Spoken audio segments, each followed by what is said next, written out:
Hello students, I am Kausalya. Today's topic is we are going to discuss about mechanical rotational systems. So systems are broadly classified into two types. One is known as translational system and another one is a rotational system. So regarding translational system, let me explain you with an example. So just here consider a mass m. Okay, this is its initial position.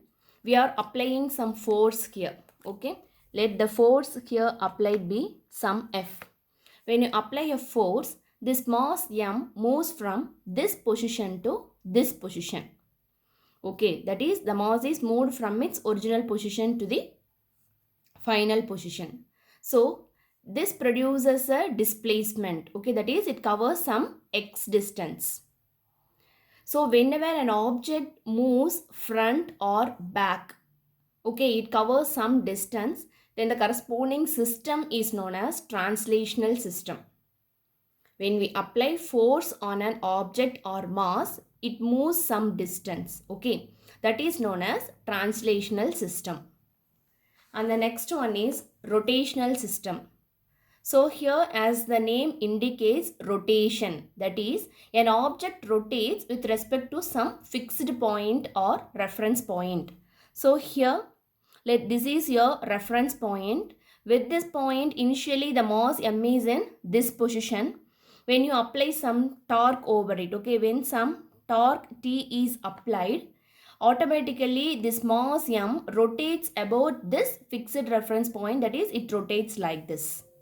Okay, with respect to this reference point, it makes some angle theta.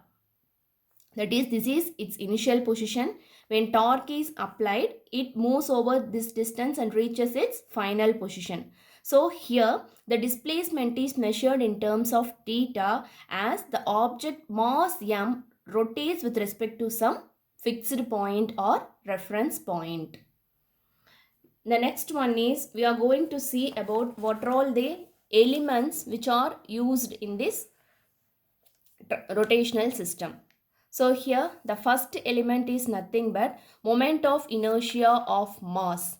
So this is nothing but the same mass here, but here we are going to consider only moment of inertia.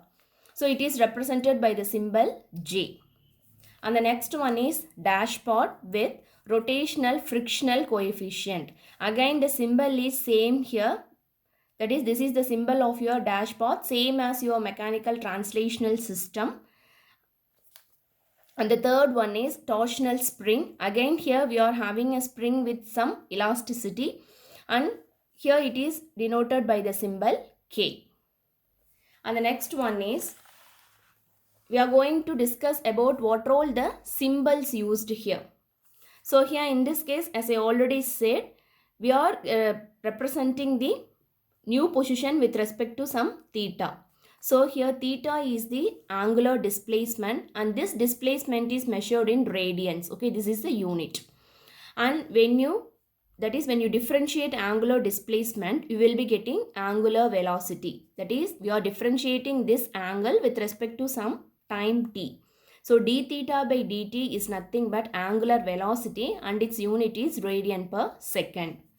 Again, when you differentiate velocity, we will be getting acceleration. So this acceleration is given by d square theta by dt square and the respective unit is radian per second square. And here T is the applied torque and the unit of torque is Newton meter. And J is nothing but moment of inertia of mass and its unit is kilogram meter square per radian. And here B is nothing but rotational frictional coefficient and its unit is Newton meter or radian per second. And finally K is nothing but here again this is our mass, it is represented by J, and this is our dashpot which is represented by B, and K is nothing but the spring.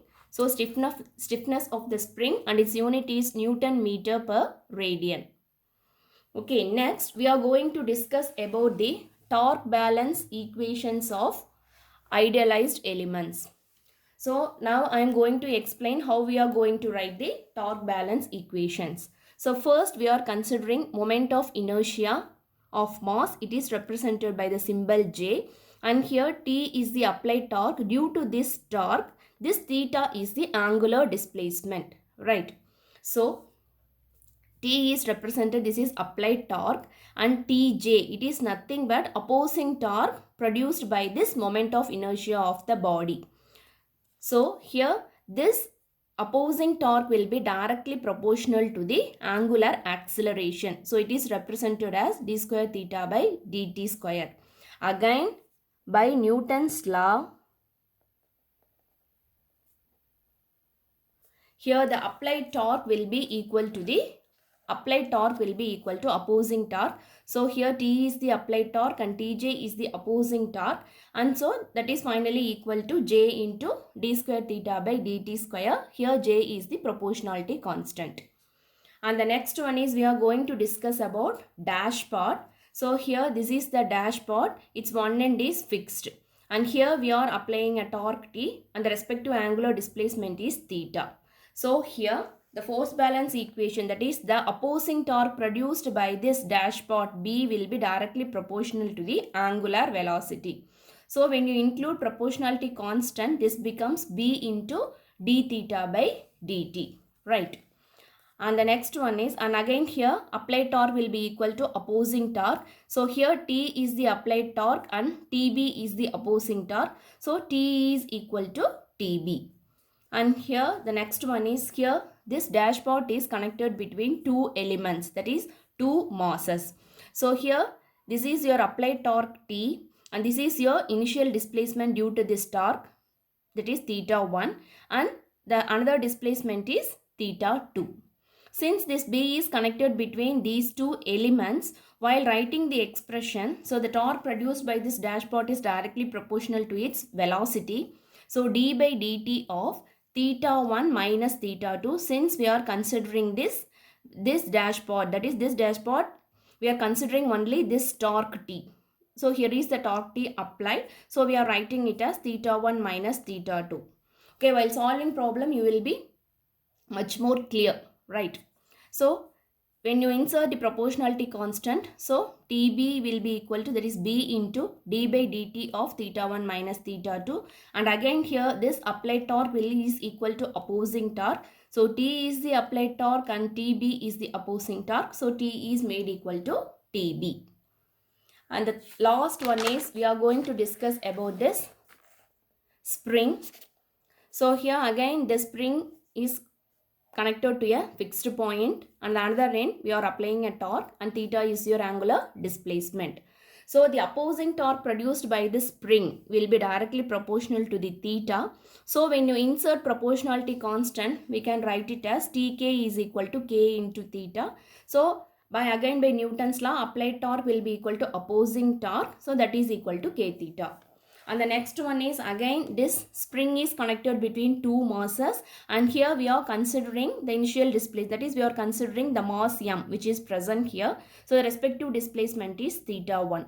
So while writing the expression, the opposing torque will is directly proportional to the theta 1 minus theta 2.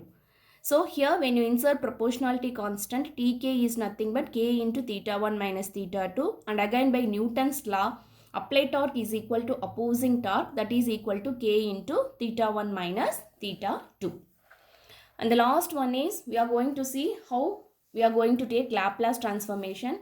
So when you take Laplace transformation of theta, it is represented as theta of S. And when you take Laplace transformation of this angular velocity d theta by dt, it is represented as S into theta of S. And finally, when you take Laplace transform of acceleration, that is d square theta by dt square, it is represented as S square into theta of S. So these are all the basic things you need to know before solving a problem. That's all. The video is over. Thank you.